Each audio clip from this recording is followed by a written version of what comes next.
Un maestro de conocimiento antiguo me reveló una práctica que los sabios guardaron durante siglos, transmitida en susurros de generación en generación. Colocar una semilla específica en el bolsillo izquierdo cuando el mal parece perseguirte, cuando la sombra no se va, cuando sientes que algo invisible pesa sobre tus pasos. Si sientes que el mal te persigue, que algo oscuro ronda tu camino y que necesitas cortar esa presencia de una vez, escribe ahora mismo en los comentarios: estoy listo para cortar lo que me persigue y abrir un camino de protección y luz. Hay momentos en la vida en que la oscuridad no parece tener nombre. No es una sola cosa que salió mal. No es un problema concreto que puedas señalar con el dedo y decir: ahí está, ese es el origen de todo. Es algo más difícil de explicar, más difícil de ver, más difícil de convencer a los demás de que existe, porque no tiene forma visible ni explicación racional sencilla. Es una sensación que va creciendo lentamente, con una paciencia que casi parece inteligente, como una sombra que aparece primero en los bordes de la vida, apenas perceptible, casi inocente, y después, sin que lo notes con exactitud, sin que puedas señalar el momento preciso en que ocurrió, empieza a cubrirlo todo. Primero los proyectos, después las relaciones, después la energía con la que te levantas cada mañana, después la confianza con la que antes mirabas el futuro. Los planes que tenías se complican sin razón aparente. No hay una explicación lógica que lo justifique del todo. Las personas que amabas empiezan a alejarse, no siempre con palabras claras, no siempre con una ruptura dramática, sino con ese distanciamiento silencioso que duele más que cualquier confrontación abierta, porque no sabes cómo combatirlo, no sabes cómo nombrarlo, no sabes cómo pedirle a alguien que se acerque, cuando ni tú mismo entiendes qué fue lo que los separó. Los proyectos que construiste con esfuerzo, a los que dedicaste tiempo y energía y esperanza, comienzan a desmoronarse justo cuando parecían más sólidos, justo cuando habías empezado a creer que esta vez sería diferente, que esta vez las cosas funcionarían.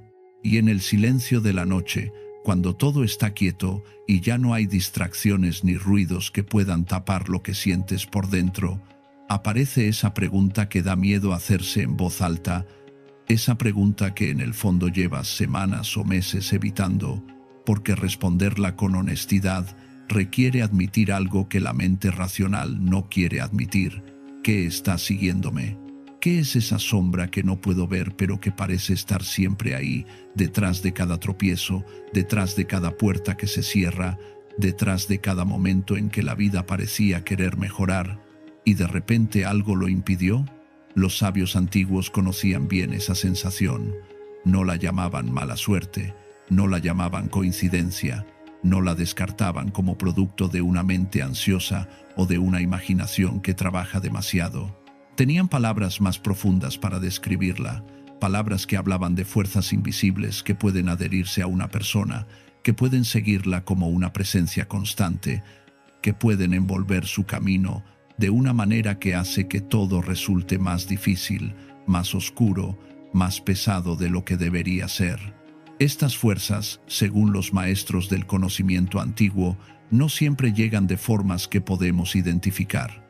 A veces llegan de la envidia de alguien que nos miraba con deseo pero con mala voluntad. A veces llegan de palabras pronunciadas con intención de daño por personas que ni siquiera recordamos.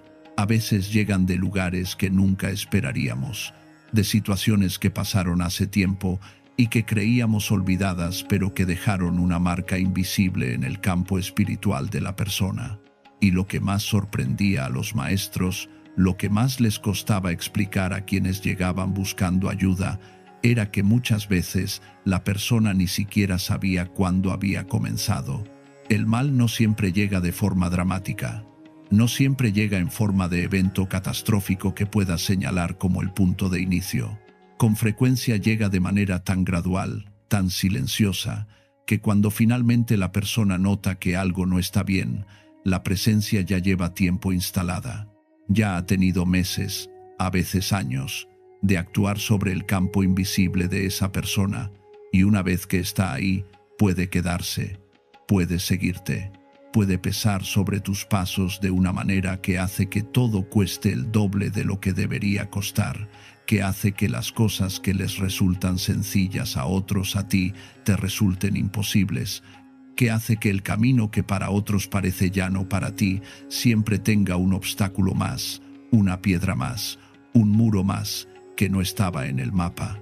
Pero lo que más me sorprendió cuando aprendí todo esto, lo que nadie me había dicho antes de encontrar a este maestro, es que esos mismos sabios que entendían con tanta profundidad cómo opera el mal que persigue, también conocían formas de cortarlo, formas concretas, directas, que cualquier persona puede aplicar, no rituales que requieren años de preparación, no ceremonias que exigen objetos imposibles de encontrar, no conocimientos reservados solo para los iniciados más avanzados, sino algo tan cercano, tan cotidiano, que la mayoría de las personas lo ha tenido entre sus manos en algún momento de su vida sin saber que sostenía algo que los sabios consideraron durante siglos uno de los símbolos más poderosos de protección y corte que la naturaleza pone al alcance del ser humano. Pero antes de revelar cuál es esa semilla, antes de explicar por qué debe colocarse específicamente en el bolsillo izquierdo y no en otro lugar, y antes de enseñar la forma exacta en que debe hacerse para que el efecto sea real y no solo un gesto vacío, necesito que entiendas algo que los maestros siempre explicaban primero antes de cualquier otra cosa, porque este algo es más importante que la semilla misma. Es más importante que el bolsillo, es más importante que el número de días. Es el fundamento sin el cual todo lo demás pierde su fuerza, y es también el error más común que cometen las personas cuando intentan protegerse del mal que las persigue, el error que hace que el gesto correcto, realizado con el objeto correcto, en el lugar correcto, no produzca ningún cambio visible.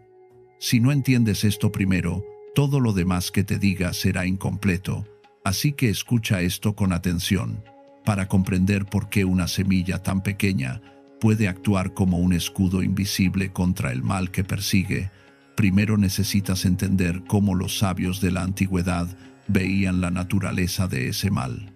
No lo veían como algo abstracto o puramente filosófico, algo que existe solo en la mente o en la interpretación que hacemos de los eventos. Lo veían como algo con presencia real, algo que tiene una dinámica propia, que sigue ciertos patrones, que opera de determinadas maneras que pueden aprenderse y comprenderse, y que por lo tanto pueden contrarrestarse. Lo veían, en términos que hoy podríamos entender mejor, como una forma de energía que puede adherirse al campo invisible de una persona y alterar la forma en que esa persona se relaciona con el mundo que la rodea. En muchas tradiciones de conocimiento profundo, incluyendo las más respetadas entre los estudiosos de la sabiduría judía que se ha transmitido a través de los siglos, existe la idea de que el ser humano no camina solo por el mundo. Camina con una especie de envoltura invisible, un campo que lo rodea y que está en constante relación con las fuerzas del entorno. Cuando ese campo está limpio y ordenado, cuando la persona está en contacto con su propio centro y camina con intención consciente, la vida fluye de maneras que los maestros describían como flujo natural. Las puertas correctas aparecen en el momento correcto. Las personas adecuadas llegan cuando se las necesita. Las oportunidades se presentan sin que la persona tenga que forzarlas ni perseguirlas desesperadamente. Las cosas encajan, los planes avanzan, la energía se renueva con el descanso. Hay una sensación de que el camino tiene dirección, de que hay un sentido detrás de lo que ocurre, de que la vida colabora en lugar de resistirse. Pero cuando ese campo está enturbiado, cuando algo oscuro se ha adherido a él sin el consentimiento de la persona, cuando hay una presencia que no debería estar ahí y que sin embargo ha encontrado la manera de instalarse, todo lo contrario ocurre, no siempre de manera dramática ni evidente. muchas veces con esa sutileza tan particular que tiene el mal cuando quiere pasar desapercibido, porque el mal más persistente raramente es el más visible. El más persistente es el que hace que la persona dude de sí misma, dude de si lo que siente es real, dude de si tiene derecho a decir que algo no está bien cuando no puede explicarlo con razones que la mente lógica acepte. Y esa duda es en sí misma parte del efecto. La duda mantiene a la persona paralizada, la mantiene sin actuar. Y mientras no actúa, la presencia que la persigue sigue ahí, cada día un poco más instalada, cada día un poco más parte del paisaje de su vida. Lo más inquietante de todo, lo que los maestros señalaban con más insistencia a sus estudiantes, es que muchas veces la persona que está siendo seguida por algo oscuro no sabe cuándo comenzó esa persecución. No recuerda un momento específico. No puede señalar un evento concreto y decir, ahí empezó todo. Y eso es exactamente lo que hace que el mal que persigue sea tan difícil de enfrentar con los métodos ordinarios. Porque si no sabes de dónde viene, si no puedes identificar su origen, ¿cómo puedes cortarlo? Los sabios tenían una respuesta para eso, una respuesta que al principio puede parecer demasiado simple, pero que cuando la entiendes en toda su profundidad, resulta ser extraordinariamente poderosa. Decían que no siempre necesitas saber de dónde viene lo que te persigue para poder cortarlo. A veces solo necesitas saber cómo cerrarte ante ello, cómo poner un guardián en el lugar correcto, cómo declarar con toda la autoridad de tu ser que esa presencia no tiene acceso a tu camino. Y ahí es donde entra la práctica que quiero enseñarte. Pero antes de explicar el ritual, quiero contarte una historia que los estudiantes de sabiduría antigua conocen bien, que ha pasado de maestro a estudiante durante generaciones y que ilustra mejor que cualquier explicación abstracta todo lo que te he dicho hasta ahora. Es la historia de un hombre que durante años vivió bajo el peso de una sombra que no podía ver, pero que sentía con toda claridad. Y de lo que aprendió de un anciano que tenía el tipo de sabiduría que no viene de los libros, sino de décadas de observación profunda de cómo funcionan las fuerzas invisibles que mueven la vida humana. En una comunidad pequeña, en un lugar donde los maestros eran respetados no por su poder ni por su riqueza, sino por la profundidad de su comprensión y por la serenidad con que enfrentaban las preguntas más difíciles, vivía un hombre llamado Moshe. No era un hombre complicado, trabajaba con honestidad, cuidaba a su familia con dedicación, vivía con una sencillez que era resultado de sus valores y no de sus circunstancias, y siempre intentaba hacer las cosas correctamente, incluso cuando hacerlas correctamente le costaba más que tomar el camino fácil. Era, en todo sentido, una persona cuya vida debería haber tenido el flujo natural del que hablaban los maestros. Tenía los valores, tenía la actitud, tenía la disposición al trabajo y a la honestidad que los sabios siempre señalaban como fundamento de una vida plena. Pero durante 2 años, esa vida había cambiado de una forma que él no podía explicar. No había sido un cambio repentino, no había sido un evento catastrófico que lo hubiera derrumbado de golpe y del que pudiera decir, a partir de ahí, todo cambió. Había sido algo mucho más difícil de señalar, algo más parecido a una erosión lenta, silenciosa, que va desgastando lo que antes era sólido sin que la persona lo note hasta que un día mira lo que queda y descubre que hay mucho menos de lo que recordaba. Primero fue el negocio que había construido durante años, con paciencia y esfuerzo, y que de repente, sin una razón que él pudiera identificar claramente, empezó a perder clientes. No porque su trabajo hubiera cambiado, no porque hubiera cometido errores graves. Los clientes simplemente empezaban a irse, a buscar otras opciones, a no renovar acuerdos que siempre habían renovado. Y los nuevos clientes que llegaban en su lugar no duraban. Se iban después de poco tiempo, a veces sin explicar por qué, a veces con excusas que no terminaban de convencer. Después fue la salud. No enfermedades graves, no crisis médicas que requirieran hospitalización, sino esa clase de malestares menores que nunca terminan de resolverse del todo, un cansancio constante que el descanso no aliviaba, dolores que aparecían sin causa visible y desaparecían sin que el tratamiento pudiera atribuirse claramente el mérito. Una sensación de pesadez que no era tristeza exactamente, pero se le parecía, que hacía que hasta las cosas que antes le resultaban fáciles y satisfactorias, ahora le costaran una energía que no entendía de dónde debía sacar. Después vinieron los problemas con las personas que amaba. Discusiones con su esposa que surgían de cosas sin importancia y que dejaban una distancia que costaba mucho cerrar. Malentendidos con sus hijos que antes no ocurrían.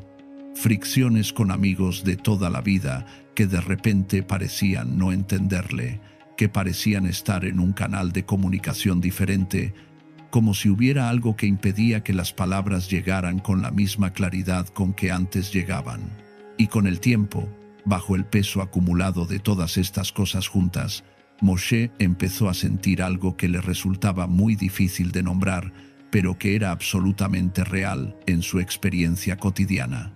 Era como si algo lo estuviera siguiendo, como si hubiera una presencia constante a su espalda, algo que él no podía ver si se giraba rápidamente a mirar, pero que sentía con toda certeza cuando caminaba hacia adelante.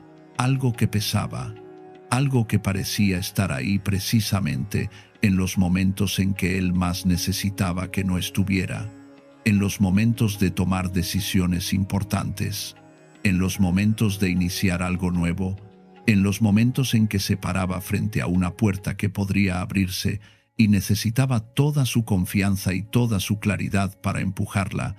Había intentado hablar de esto con personas cercanas, pero la reacción más común era una mezcla de preocupación genuina y de incomodidad ante algo que no encajaba en las categorías habituales. Le decían que era el estrés, le decían que necesitaba descansar más, le decían que era normal pasar por épocas difíciles, que todo el mundo las tiene, que pasará, y quizás tenían razón en parte, quizás era todo eso también, pero Moshe sentía que había algo más, algo que el estrés no explicaba del todo, algo que el descanso no aliviaba, algo que no encajaba en la categoría de época difícil, porque las épocas difíciles tienen un principio y un fin, y él ya no podía ver el fin de esta. Un anciano de la comunidad, un hombre al que todos respetaban, no por ningún cargo formal, ni por ninguna institución que le hubiera dado autoridad, sino por la profundidad tranquila de su comprensión y por la exactitud con que sus palabras tocaban lo que importaba, notó el cambio en Moshe. Los que tienen verdadera sabiduría suelen notar estas cosas antes de que la persona afectada las haga explícitas. Las ven en la forma en que alguien camina, en la tensión que lleva en los hombros, en la manera en que sus ojos miran el horizonte, si lo hacen con apertura o si lo hacen como si esperaran que algo malo apareciera ahí. El anciano observó a Moshe durante semanas, con la paciencia de quien sabe que hay un momento correcto para acercarse y que forzar ese momento sirve de poco. Y cuando finalmente lo hizo, cuando buscó a Moshe y lo invitó a sentarse en la quietud de su casa, no comenzó preguntando por los problemas. Eso era lo que todos hacían. Y Moshe ya estaba cansado de enumerar sus problemas, de describirlos, de intentar que los demás los comprendieran. En cambio, el anciano comenzó preguntando por la sensación. Le preguntó cómo se sentía cuando caminaba por la mañana, en ese momento entre el sueño y el día completamente abierto, cuando el cuerpo está despierto, pero la mente todavía no ha activado todos sus mecanismos de defensa y control. Le preguntó si había momentos en que sentía un peso en el pecho sin que hubiera un motivo concreto que lo explicara. Le preguntó si tenía la sensación de que algo lo seguía, algo que no podía identificar ni nombrar con precisión, pero que estaba ahí, que era real, que lo había estado acompañando durante más tiempo del que él habría querido admitir. Y Moshe, que había esperado una pregunta sobre negocios o sobre relaciones o sobre cualquiera de los problemas visibles y concretos que componían su situación, se encontró en silencio durante un momento largo, porque lo que el anciano describía no era un problema. Era exactamente la sensación que él llevaba tiempo sintiendo sin saber cómo nombrarla. Era exactamente eso. Asintió. Sí, así era. Exactamente así. Y al decirlo en voz alta, al confirmar con una palabra simple y directa algo que había estado guardando porque no sabía si tenía derecho a decirlo, algo en él se aflojó levemente. Como cuando llevas mucho tiempo sosteniendo algo pesado con los brazos extendidos y alguien finalmente te dice que puedes bajarlo, que te ve, que sabe lo que estás cargando. El anciano asintió también, con esa lentitud que tienen los que no necesitan apresurarse porque saben que tienen todo el tiempo necesario. Y entonces dijo algo que Moshe no olvidaría nunca. Le dijo que lo perseguía no era su imaginación. Le dijo que hay formas de presencia en el mundo que el ojo ordinario no puede ver, pero que el cuerpo siente con una claridad que ningún argumento racional puede invalidar. Y que cuando esa presencia se instala en la vida de una persona y comienza a seguirla, existen formas antiguas, formas que los maestros han transmitido con cuidado de generación en generación, de cortarla. Formas que no son superstición, ni magia, ni pensamiento irracional, sino algo mucho más preciso, una lógica espiritual profunda que opera según principios que pueden aprenderse, comprenderse y aplicarse con resultados reales. Y fue entonces cuando el anciano le habló de la semilla. No le habló de ella de entrada como de una solución. Le habló primero de lo que la semilla representa. Le habló de la lógica detrás del objeto, porque los maestros siempre enseñaban que un símbolo sin comprensión es solo un objeto, mientras que un símbolo comprendido en toda su profundidad se convierte en una herramienta real. Y quiero que entiendas esto también, antes de que te explique el ritual, porque esta comprensión es lo que hará que lo que hagas no sea un gesto vacío, sino un acto con peso espiritual real. La mostaza es una de las semillas más pequeñas que existen en el mundo vegetal, tan pequeña que cuando la sostienes entre dos dedos, cuando la miras con atención, la primera reacción natural es preguntarse cómo algo tan diminuto puede ser relevante para nada que importa. Y sin embargo, en las tradiciones de conocimiento profundo que los sabios han transmitido durante siglos, el tamaño de la mostaza nunca fue un obstáculo para su significado. Fue exactamente su enseñanza más fundamental. Porque la mostaza es uno de los ejemplos más claros que la naturaleza ofrece de algo que el ojo subestima, pero que contiene una fuerza que supera completamente lo que su apariencia promete.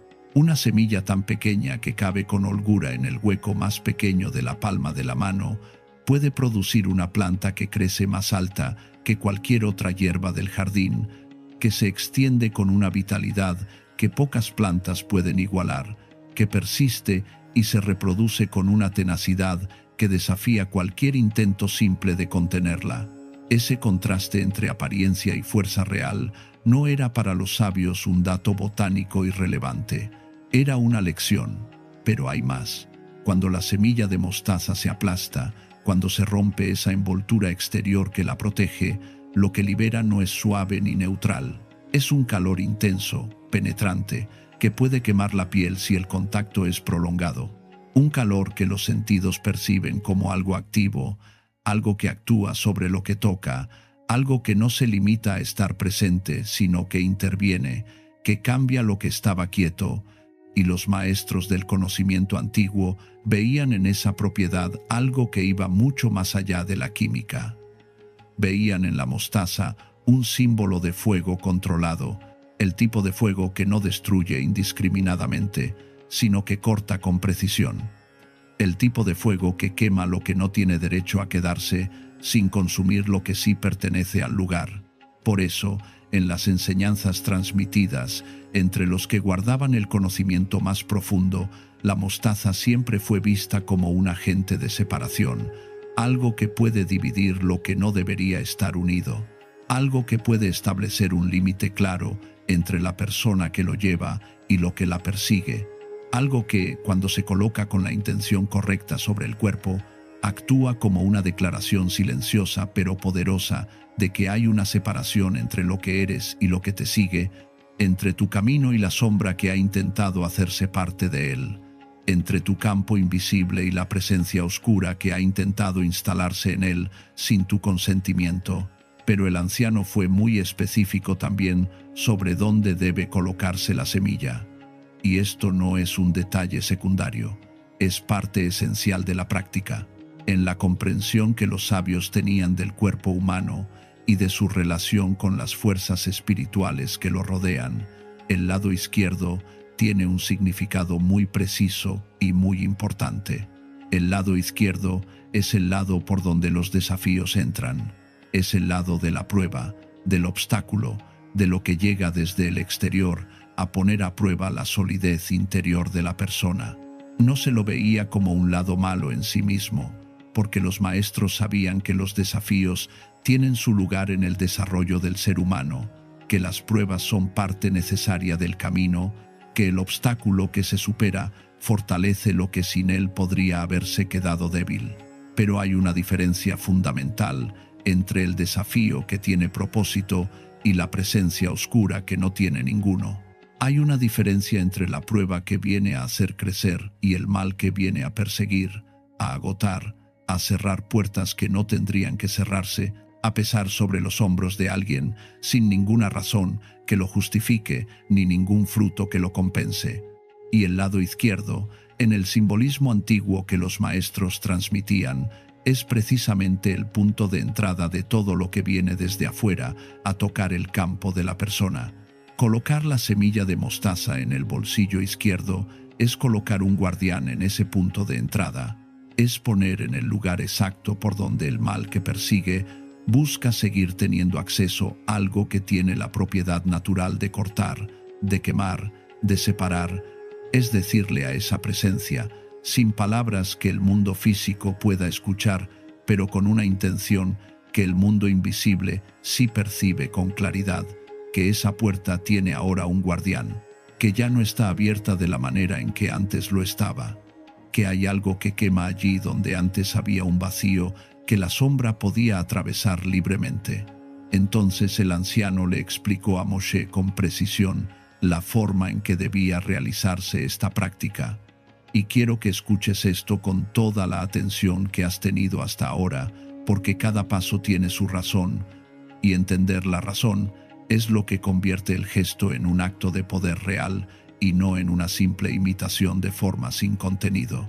El primer paso ocurre por la mañana, no en cualquier momento del día, sino en la mañana, y más específicamente en ese momento que existe entre despertar completamente y comenzar el día de lleno, ese umbral que los maestros consideraban uno de los momentos más cargados de potencial de toda la jornada. Lo consideraban así porque en ese momento la mente no ha cargado todavía con el peso del día. Los pensamientos no han comenzado su carrera habitual. El cuerpo está despierto, pero la conciencia todavía tiene una apertura, una receptividad, una permeabilidad que más tarde, cuando el día se llena de ruidos y urgencias y decisiones pequeñas y grandes, ya no tiene. En ese umbral, las intenciones tienen más peso. Las declaraciones que se hacen en ese momento resuenan de una manera más profunda en el campo invisible de la persona. Los maestros lo sabían y lo enseñaban siempre. El momento en que comienzas el día no es un detalle menor, es el tono que le das a todo lo que viene después. El segundo paso es sostener la semilla en la palma de la mano derecha, específicamente la mano derecha y no la izquierda, porque en el simbolismo que los sabios transmitían, la mano derecha es la mano de la acción consciente y voluntaria. Es la mano con la que la persona actúa desde su propia autoridad, desde su propia voluntad, desde su propio centro. Tomar la semilla con la mano derecha significa que lo que estás a punto de hacer no es una reacción de miedo, no es un gesto de desesperación, no es el movimiento de alguien que huye de algo.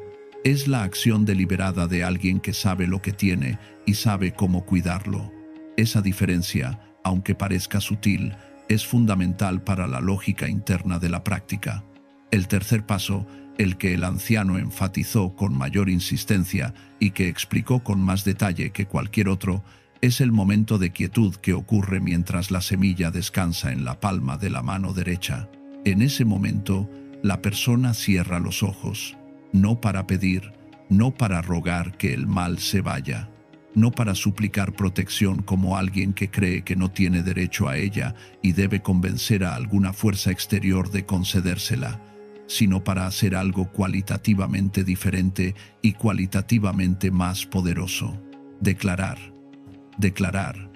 En la quietud interior donde las palabras tienen más peso que cuando salen por la boca, que lo que persigue no tiene acceso, que hay una separación entre el camino de la persona y la sombra que ha intentado seguirlo, que la presencia oscura que ha estado ahí no tiene derecho sobre los pasos que vienen, que ese bolsillo izquierdo, donde la semilla estará desde ese momento, es un punto de protección activa y no de vulnerabilidad.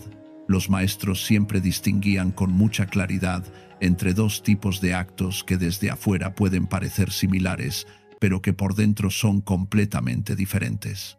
El acto de quien pide, que viene del que no sabe con certeza si tiene derecho a lo que pide, y por lo tanto depende de que algo externo se lo conceda. Y el acto de quien declara, que viene del que sabe que tiene ese derecho y lo está ejerciendo. En el primer caso, la energía es de dependencia, de apertura hacia la posibilidad de que la respuesta sea no. En el segundo caso, la energía es de autoridad, de certeza, de alguien que no está pidiendo permiso sino actuando desde su propio centro. Y en la tradición del conocimiento antiguo que estos maestros transmitían, cuando se trata de protegerse del mal que persigue, declarar es siempre más poderoso que pedir, porque el mal que persigue se alimenta precisamente de la incertidumbre, de la duda, de la sensación de que la persona no sabe si tiene el poder de cortarlo. Cuando la persona declara desde la certeza, cuando actúa desde la autoridad y no desde el miedo, le está diciendo al mal que persigue que la puerta por la que entró ya no está disponible de la misma manera, y eso cambia la dinámica de manera fundamental. El cuarto paso es simple en apariencia pero importante en su significado: colocar la semilla en el bolsillo izquierdo con calma, sin prisa, sin angustia, como alguien que está poniendo algo importante exactamente donde debe estar. La calma con que se realiza ese gesto es en sí misma una declaración. Le dice a lo que persigue que la persona ya no está corriendo, que ya no está en el estado de quien huye, que está de pie, quieta, con la certeza de que tiene lo que necesita para protegerse.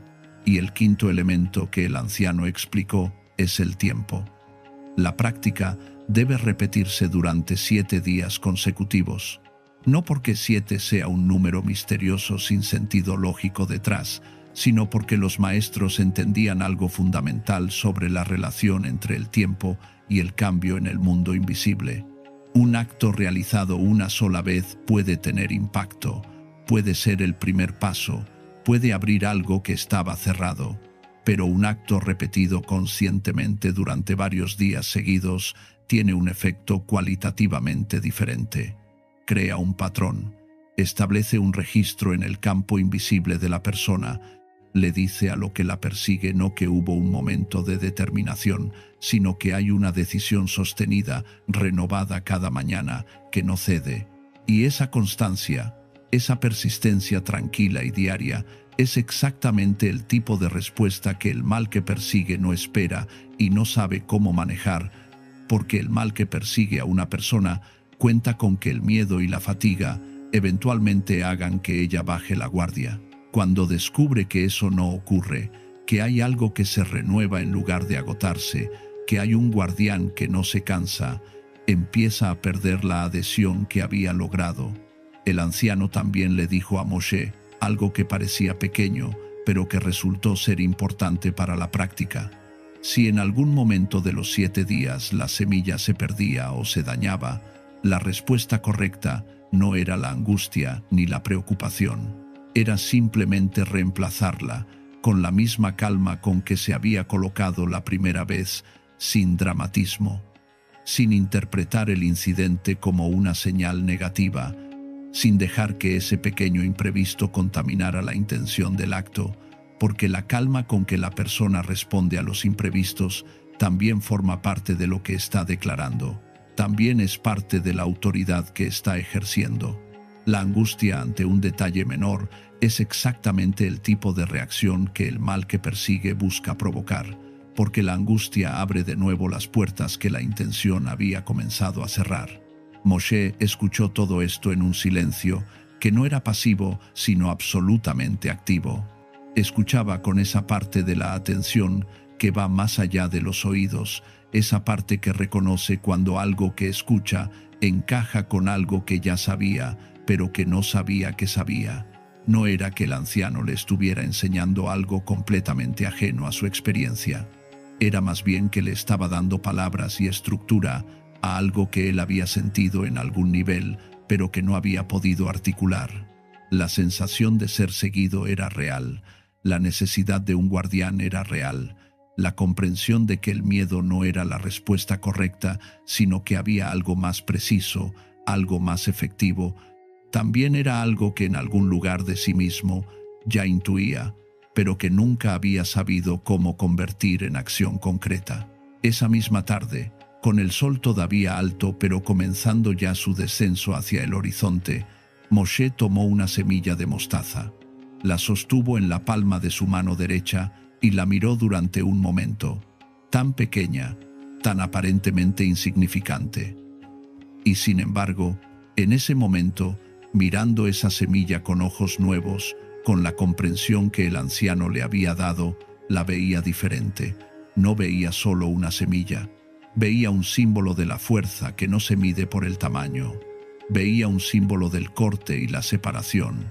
Veía un símbolo de que entre él y lo que lo había estado siguiendo había algo más que la simple voluntad débil y asustada de alguien que desea que las cosas cambien, pero no sabe cómo hacer que cambien. Cerró los ojos, respiró una vez, despacio, y en el silencio de su propio interior, en ese espacio donde las palabras tienen el peso que afuera no siempre tienen, declaró, no pidió, declaró. Declaró que la presencia que lo había seguido durante 2 años no tenía derecho sobre su camino, que había una separación entre él y esa sombra, que el bolsillo izquierdo, donde la semilla estaría desde ese momento, era un guardián activo y no un vacío abierto, que él caminaba adelante y lo que lo perseguía no tenía acceso para seguirlo. Lo declaró con una calma que lo sorprendió a él mismo, porque había esperado sentir miedo en ese momento, o al menos nerviosismo. Pero lo que sintió fue algo diferente, algo que se parecía más a la solidez, como cuando pones los pies sobre terreno firme después de haber caminado mucho tiempo sobre algo inestable. Colocó la semilla en el bolsillo izquierdo y comenzó los 7 días. Lo que ocurrió durante esos días no fue lo que las historias de cambio espectacular nos han enseñado a esperar. No hubo transformaciones inmediatas y dramáticas que cualquier observador externo habría podido verificar sin lugar a dudas. No fue que al tercer día todos sus problemas de negocio se resolvieron de golpe. No fue que las relaciones que se habían distanciado de repente volvieron a ser como antes en cuestión de horas. El cambio no llegó de esa manera, llegó de otra manera. Una manera que quien no ha experimentado algo así puede subestimar, pero que quien lo ha vivido reconoce como algo completamente real y completamente significativo. Llegó primero en la sensación. Ese primer día, Moshe notó que la presencia que lo seguía, esa sensación de sombra constante a sus espaldas, parecía levemente diferente. No había desaparecido del todo, pero era como si hubiera dado un paso atrás, como si hubiera encontrado algo que antes no encontraba y que le impedía avanzar de la manera en que lo había estado haciendo. Era una diferencia sutil, pero Moshe la sintió con claridad, con esa claridad que tienen las sensaciones que el cuerpo registra antes de que la mente las procese completamente. En el segundo día notó algo diferente en su descanso nocturno. El sueño que llegó esa noche fue diferente al que había tenido en meses. No más largo necesariamente, pero sí de otra calidad, más quieto, más restaurador. Como si algo que había estado activo mientras dormía, algo que lo mantenía en un estado de alerta incluso durante el sueño, hubiera bajado su intensidad. Se despertó con una sensación que tardó un momento en identificar porque hacía tiempo que no la tenía, la sensación de haber descansado de verdad. En el tercer día, ocurrió algo que desde afuera podría haberse llamado coincidencia, pero que Moshe vivió como algo diferente. Una conversación con alguien que no esperaba ver ese día, alguien que llegó de manera inesperada, abrió una posibilidad concreta en el área del negocio que había estado más cerrada. No fue la solución completa, pero fue una apertura real, una donde antes no había ninguna, y lo que más lo sorprendió no fue la apertura en sí, sino la forma en que la recibió, sin desesperación, sin esa ansiedad de aferrarse demasiado fuerte a la primera señal de cambio por miedo a que desaparezca. La recibió con calma, con la misma calma con que había colocado la semilla en su bolsillo por primera vez. En el cuarto día, aquella situación con su esposa que había estado generando una distancia dolorosa durante semanas, encontró de manera completamente inesperada un momento de apertura entre ellos. Un momento en que ambos pudieron hablar con una honestidad que últimamente había faltado. No se resolvió todo ese día. Las raíces de ese distanciamiento eran más complejas que una sola conversación, pero la conversación fue real. Y el hecho de que pudiera ocurrir fue algo que ninguno de los dos había planeado ni forzado. Simplemente apareció como aparecen las cosas cuando el campo que rodea a una persona empieza a reorganizarse. En el quinto día, Moshe se miró al espejo por la mañana, en ese momento previo a comenzar el día, en que la cara que nos devuelve el espejo todavía tiene la honestidad de lo que somos, antes de ponernos la máscara con que enfrentamos el mundo, y notó algo en sus propios ojos. Algo que no sabría cómo describir con exactitud, sino diciendo que ya no parecía los ojos de alguien que espera el próximo golpe. Todavía había cansancio, todavía había huellas de todo lo que había vivido en los últimos 2 años, pero la expectativa de que algo oscuro aparecería en el horizonte, esa tensión constante de quien vive mirando por encima del hombro, había disminuido de una manera que era visible incluso en su propio reflejo. En el sexto día, la semilla se cayó del bolsillo durante un momento en que no prestaba atención. Cuando lo notó, su primera reacción instintiva fue el pánico. Ese reflejo antiguo de quien teme que un detalle menor arruine todo lo que ha construido con esfuerzo. Pero algo lo detuvo. Recordó lo que el anciano había dicho. Tomó otra semilla. La sostuvo en la palma de la mano derecha. Cerró los ojos por un instante. Renovó la declaración con la misma calma que la primera vez y la colocó en el bolsillo izquierdo. Y notó que esa calma con que había respondido al imprevisto no se sentía como una actuación, se sentía genuina. Se sentía como la respuesta natural de alguien que ya no está operando desde el miedo, sino desde algo más sólido. Y en el séptimo día, cuando volvió a sentarse con el anciano, lo primero que el anciano le preguntó fue lo que ya sabemos: ¿cómo te sientes por dentro? Y Moshe respondió con una sola palabra que lo decía todo: libre. No libre de todos los problemas, no libre de todos los desafíos que una vida real inevitablemente trae. Libre de esa sensación de ser seguido, libre de esa sombra que había pesado sobre sus pasos durante 2 años, libre de la sensación de que algo oscuro tenía un acceso permanente, irrevocable, sobre su camino. El anciano sonrió con la sonrisa tranquila de quien ve confirmado algo que ya sabía que ocurriría, pero que no por eso deja de valorar cuando lo ve. Y entonces dijo lo que quizás sea la parte más importante de toda esta historia. Le dijo a Moshe que lo que había ocurrido durante esos 7 días no era el resultado de la semilla. La semilla era importante como símbolo, como guardián físico de un punto espiritual específico, pero lo que realmente había producido el cambio era otra cosa. Era que Moshe había aprendido a actuar desde su autoridad en lugar de hacerlo desde su miedo. Había aprendido a declarar en lugar de rogar. Había aprendido a poner un guardián consciente en lugar de construir un muro de pánico y esperar que ese muro fuera suficiente. Y esas tres cosas juntas, esa combinación específica de actitud interna y gesto externo consciente, eso es lo que en el conocimiento antiguo que los sabios transmitían durante siglos se entiende como protección real.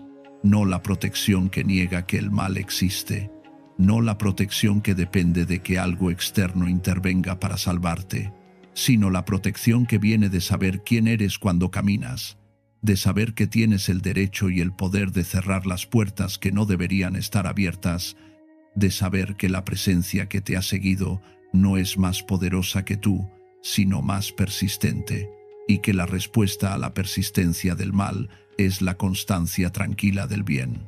El anciano añadió algo más antes de que Moshe se marchara, algo que lo detuve en el umbral de la puerta. Le dijo que el mal que lo había perseguido durante 2 años no había llegado de un lugar misterioso e inaccesible. Había llegado, como llega casi siempre, el mal que persiste sobre alguien durante tiempo, en el momento en que esa persona perdió el contacto con su propio centro, en el momento en que la vida se había vuelto tan cargada de problemas y de presiones y de urgencias, que él había dejado de saber quién era fuera de sus problemas. Había dejado de saber lo que valía fuera del rendimiento de su negocio. Había dejado de caminar con la conciencia de que tenía algo en él que ninguna mala racha podía tocar ni quitarle. Y cuando una persona pierde ese contacto con su propio centro, cuando ya no sabe quién es fuera del miedo y de la urgencia, hay algo en el campo invisible que se afloja. Algo que antes cerraba ciertas puertas empieza a dejarlas entreabiertas sin que nadie lo decida conscientemente. Y por esas puertas entreabiertas entra lo que no debería entrar. No porque la persona sea mala, no porque haya hecho algo que lo merezca, sino simplemente porque el campo que normalmente la protege dejó de estar activo de la misma manera. La semilla de mostaza en el bolsillo izquierdo fue la herramienta que le ayudó a recordar que tenía un centro al que volver. Le recordó cada mañana, durante 7 días, que había algo en él que era más antiguo y más poderoso que cualquier sombra que pudiera seguirlo. Le recordó que tenía el derecho de cerrar sus propias puertas, y ese recordatorio, renovado conscientemente cada mañana en el umbral del día, fue lo que lentamente restauró lo que él había perdido, sin saber cuándo exactamente lo había perdido, lo que le devolvió la sensación de caminar en lugar de escapar, lo que le permitió volver a mirar el horizonte con ojos que buscaban lo que viene en lugar de ojos que esperaban el próximo golpe.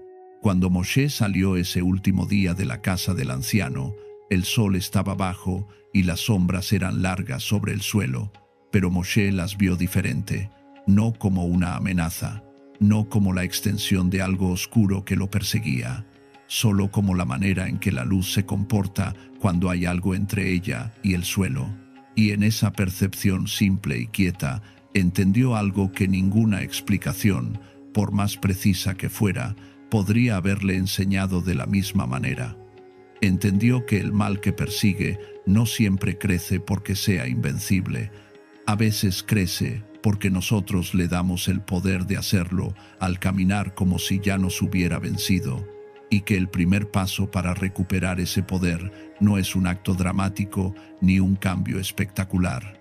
Es algo mucho más pequeño y mucho más real. Es cerrar los ojos un momento por la mañana, sostener algo en la palma de la mano derecha y declarar con toda la autoridad que tienes en tu interior que lo que te persigue no tiene acceso, que hay un guardián donde antes había un vacío, que el camino que tienes por delante está libre. Ahora quiero preguntarte algo directamente, sin rodeos. ¿Sientes que hay algo oscuro que ha estado siguiendo tus pasos? Esa sensación que no puedes nombrar del todo pero que pesa, que complica lo que debería ser simple, que cierra lo que debería estar abierto, que hace que todo cueste más de lo que tendría que costar. Si es así, escribe en los comentarios ahora mismo, con la calma de quien actúa desde su autoridad y no desde su miedo. Corto lo que me persigue. Mi camino está protegido y libre. No lo escribas como una esperanza desesperada. Escríbelo como una declaración. Porque hay una diferencia entre los dos y esa diferencia lo cambia todo. Y si este tipo de conocimiento antiguo resuena en ti, si sientes que estas enseñanzas que los maestros transmitieron durante siglos contienen algo real y aplicable que puede marcar una diferencia concreta en tu vida, suscríbete a este canal. Aquí compartimos la sabiduría que no se encuentra en los libros comunes, el conocimiento que los que más sabían reservaban para quienes estaban listos para recibirlo, explicado con claridad y sin rodeos, para que cualquier persona pueda comprenderlo y usarlo desde el primer momento. Porque como siempre decían los que más sabían, la protección más poderosa no viene de afuera, viene de recordar quién eres cuando caminas. Toma una semilla de mostaza mañana por la mañana, en el umbral del día, antes de que el mundo llene el espacio con sus ruidos y sus urgencias. Sosténla en la palma de tu mano derecha, cierra los ojos, declara en el silencio de tu interior que lo que te persigue se separa de tu camino, que tienes el derecho y el poder de cerrar esa puerta, que el mal no tiene acceso, y coloca la semilla en tu bolsillo izquierdo.